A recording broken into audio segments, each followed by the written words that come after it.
أعوذ بالله من الشيطان الرجيم. بسم الله الرحمن الرحيم.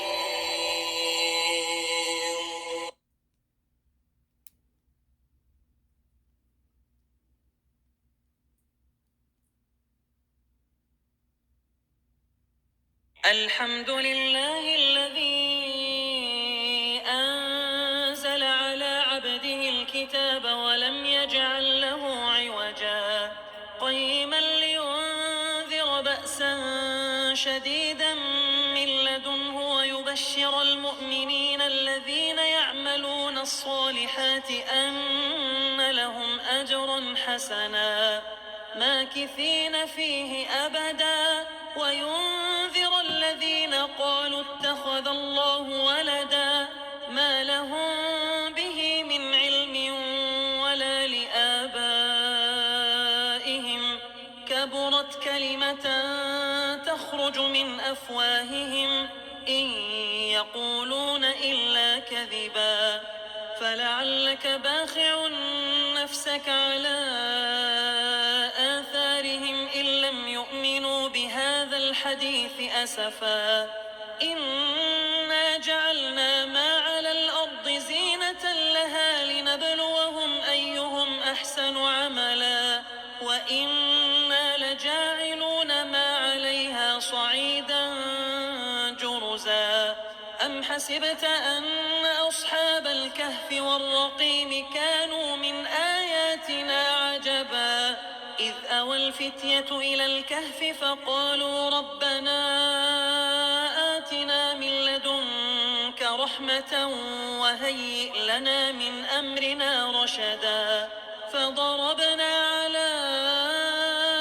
آذانهم في الكهف سنين عددا ثم بعثناهم لنعلم أي الحزبين أحصى لما لبثوا أمدا نحن نقص عليك نبأهم بالحق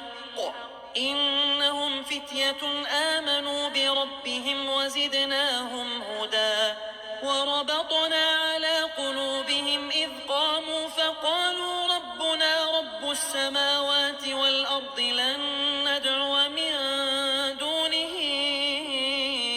إلها لقد قلنا إذا شططا هؤلاء قوم اتخذوا من دونه آلهة لولا يأتون عليهم بسلطان بين فمن أظلم ممن افترى على الله كذبا وإذ اعتزلتموهم وما يعبدون إلا الله فأووا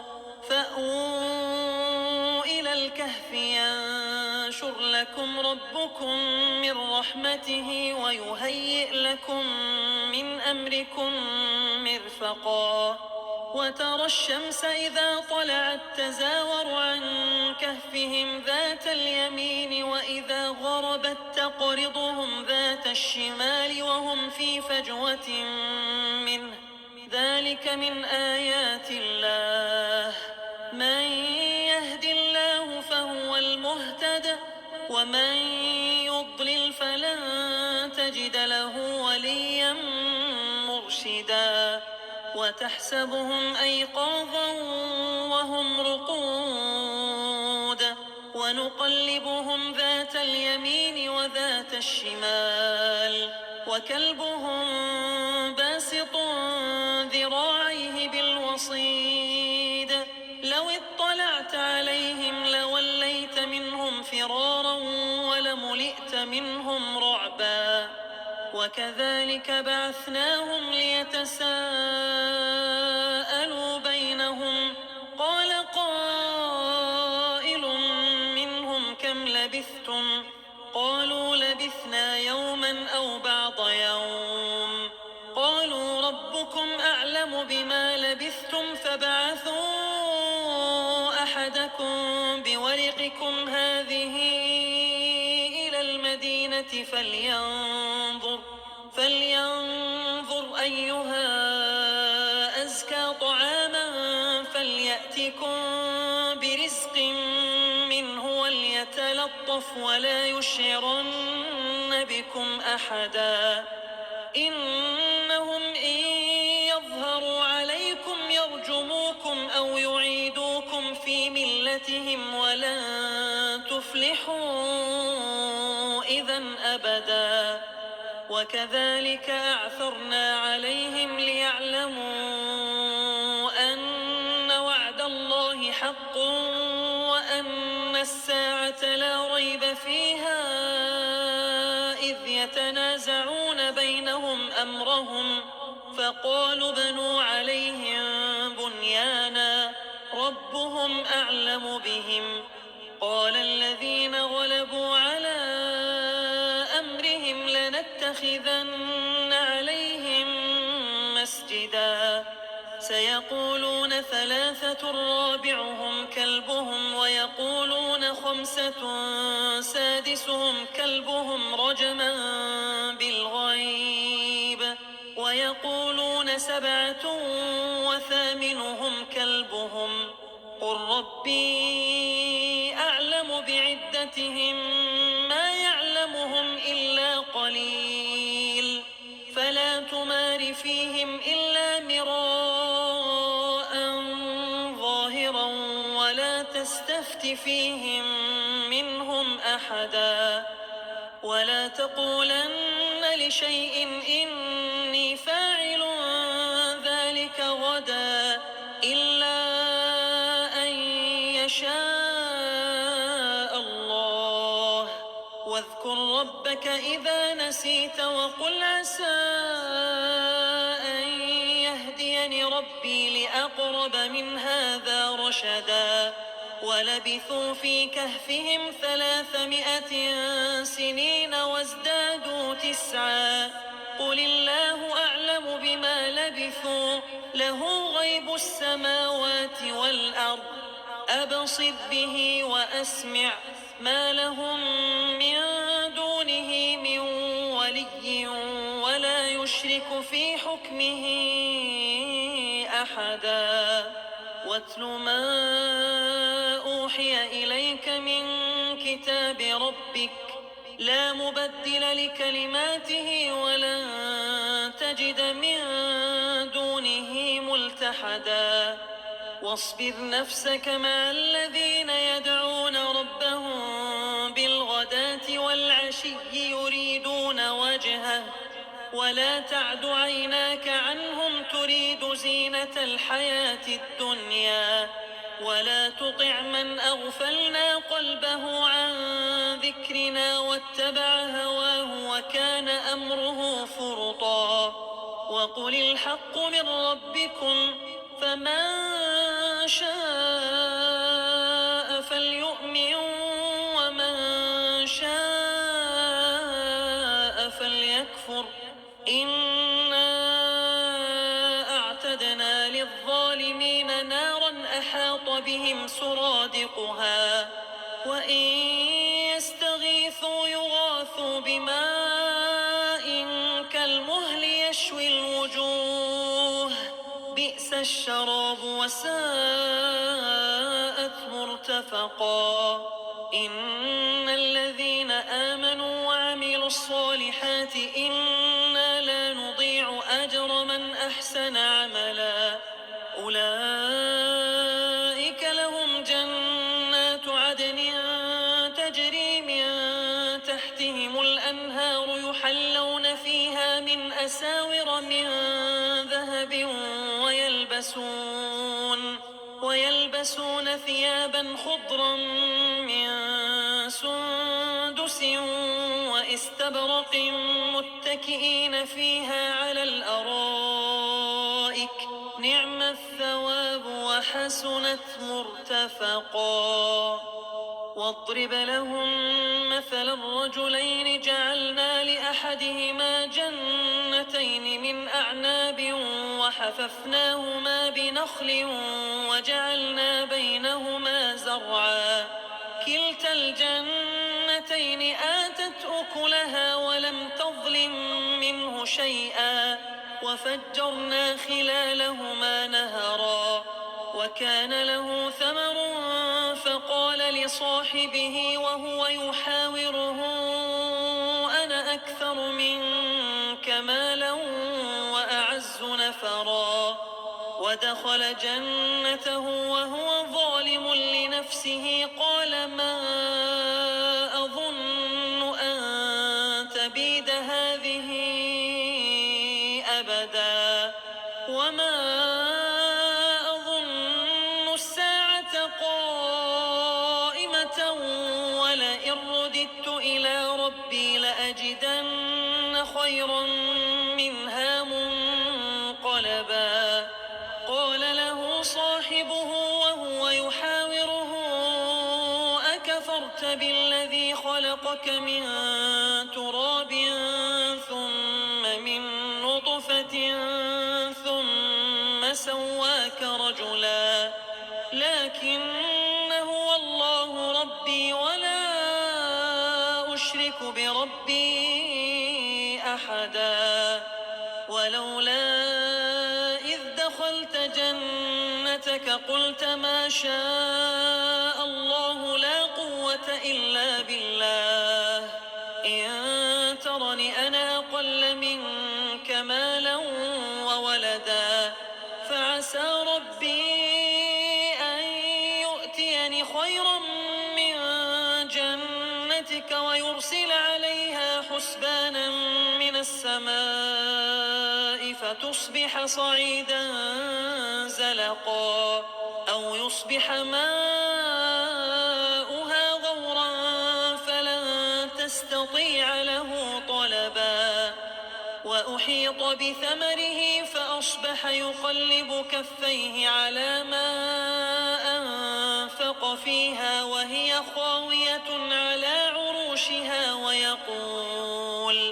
ويقول يا ليتني لم أشرك بربي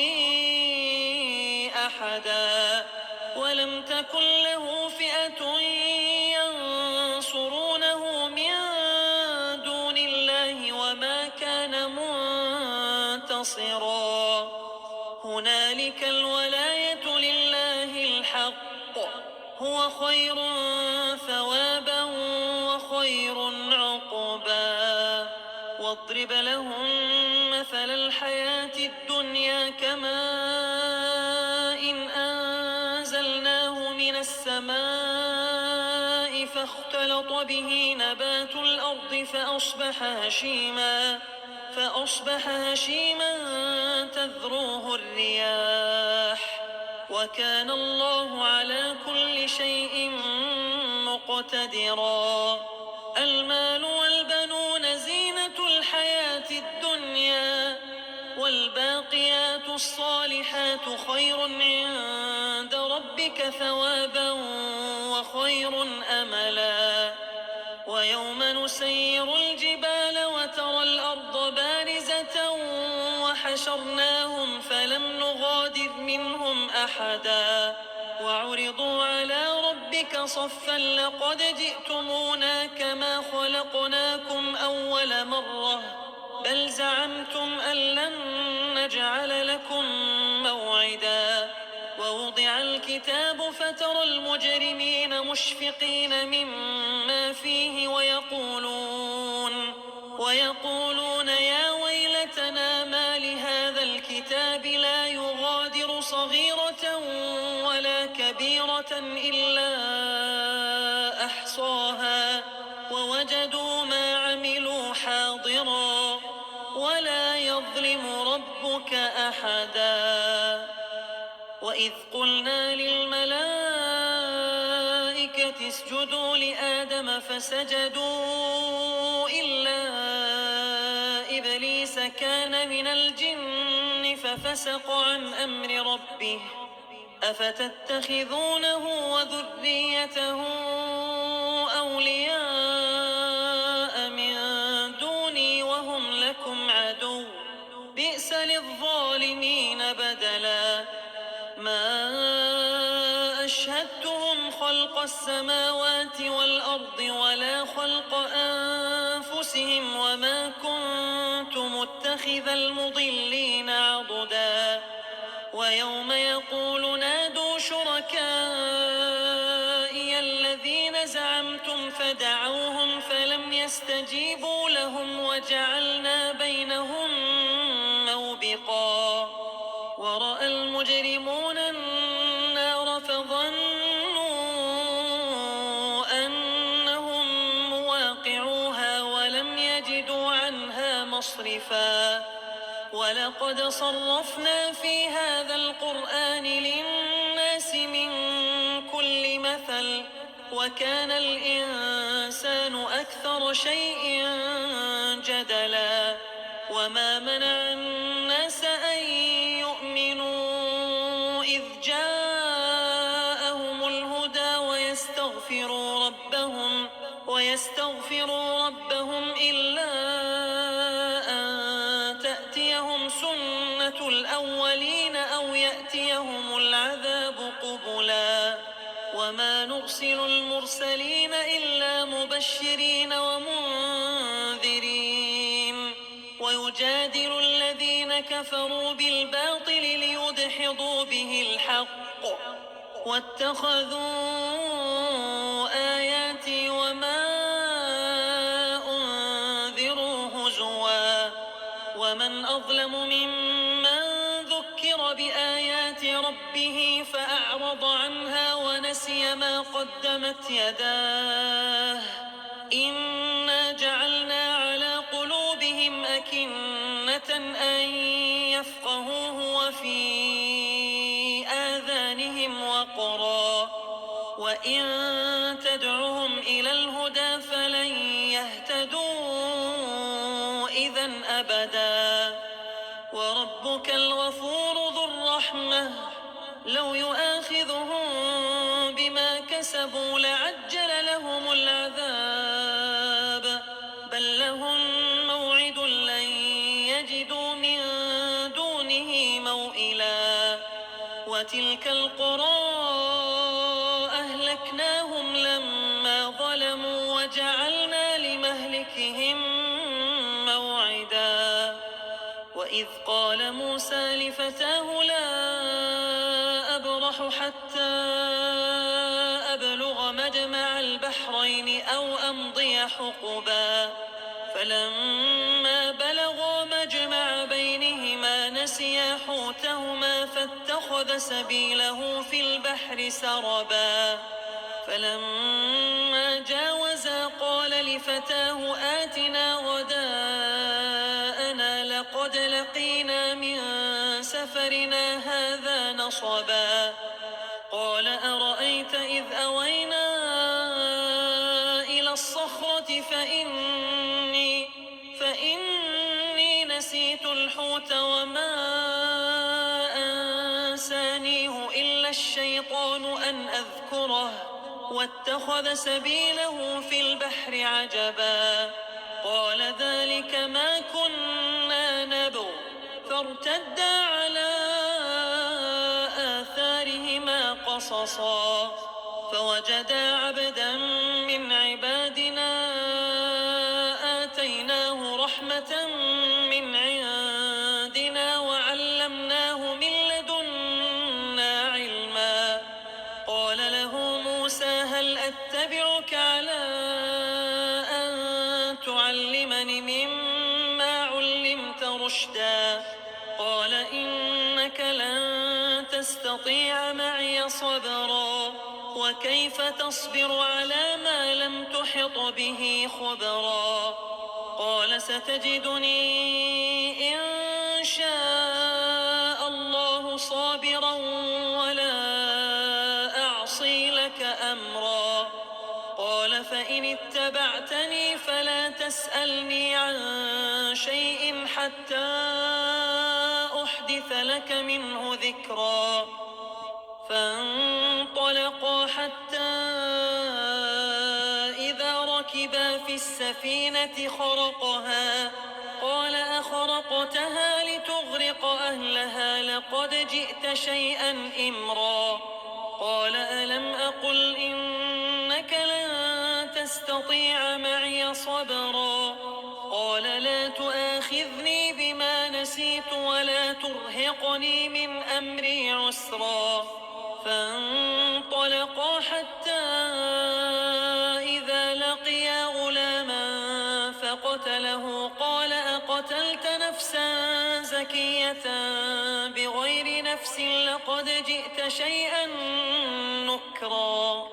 قال ألم أقل لك إنك لن تستطيع معي صبرا. قال إن سألتك عن شيء بعدها فلا تصاحبني قد بلغت من لدني عذرا. فانطلقا حتى إذا أتيا أهل قرية استطعما أهلها فأبوا أن يضيفوهما فوجدا فيها جدارا يريد أن ينقض فأقامه.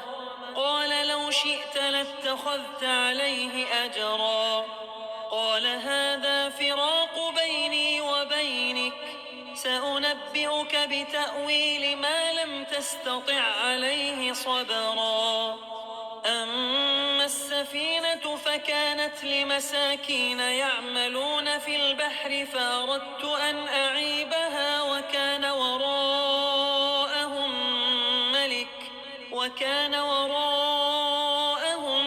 ملك يأخذ كل سفينة غصبا. وأما الغلام فكان أبواه مؤمنين فخشينا أن يرهقهما طغيانا وكفرا. فأردنا أن يبدلهما ربهما خيرا منه زكاة وأقرب رحما. وأما الجدار فكان لغلامين يتيمين في المدينة وكان تحته كنز لهما وكان أبوهما صالحا فأراد ربك أن يبلغا أشدهما ويستخرجا كنزهما رحمة من ربك وما فعلته عن أمري ذلك تأويل ما لم تسطع عليه صبرا. ويسألونك عن ذي القرنين قل سأتلو عليكم منه ذكرا. إنا مكنا له في الأرض وآتيناه من كل شيء سببا فأتبع سببا حتى إذا بلغ مغرب الشمس وجدها تغرب في عين حمئة ووجد عندها قوما. قلنا يا ذا القرنين إما أن تعذب وإما أن تتخذ فيهم حسنا. قال أما من ظلم فسوف نعذبه ثم يرد إلى ربه فيعذبه عذابا نكرا. وأما من آمن وعمل صالحا فله جزاء الحسنى وسنقول له من أمرنا يسرا. ثم أتبع سببا حتى إذا بلغ مطلع الشمس وجدها تطلع على قوم لم نجعل لهم من دونها سترا. كذلك وقد أحطنا بما لديه خبرا. ثم أتبع سببا حتى إذا بلغ بين السدين وجد من دونهما قوما لا يكادون يفقهون قولا. قالوا يا ذا القرنين إن يأجوج ومأجوج مفسدون في الأرض فهل نجعل لك خرجا على أن فجعل بيننا وبينهم سدا قال ما مكني فيه ربي خير فأعينوني بقوة أجعل بينكم وبينهم ردما آتوني زبر الحديد حتى إذا ساوى بين الصدفين قال انفخوا حتى إذا جعله نارا قال آتوني أفرغ عليه قطرا فما استطاعوا أن يظهروه وما استطاعوا له نقبا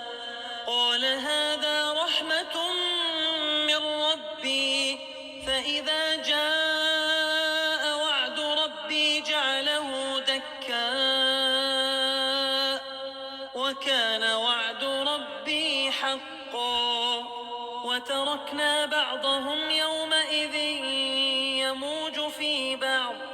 ونفخ في الصور فجمعناهم جمعا وعرضنا جهنم يومئذ للكافرين عرضا الذين كانت أعينهم في غطاء عن ذكري وكانوا لا يستطيعون سمعا أفحسب الذين كفروا أن يتخذوا عبادي من دوني أولياء إنا أعتدنا جهنم للكافرين نزلا قل هل ننبئكم بالأخسرين أعمالا الذين ضل سعيهم في الحياة الدنيا وهم يحسبون أنهم يحسنون صنعا أولئك الذين كفروا بآيات ربهم ولقائه فحبطت أعمالهم فلا نقيم لهم يوم القيامة وزنا ذلك جزاؤهم جهنم بما كفروا واتخذوا آياتي ورسلي هزوا إن الذين آمنوا وعملوا الصالحات كانت لهم جنات الفردوس نزلا خالدين فيها لا يبغون عنها حولا قل لو كان البحر مدادا لكلمات ربي لنفد البحر قبل أن تنفد كلمات ربي ولو جئنا بمثله مددا قل إنما أنا بشر مثلكم يوحى إلي أنما إلهكم إله واحد فمن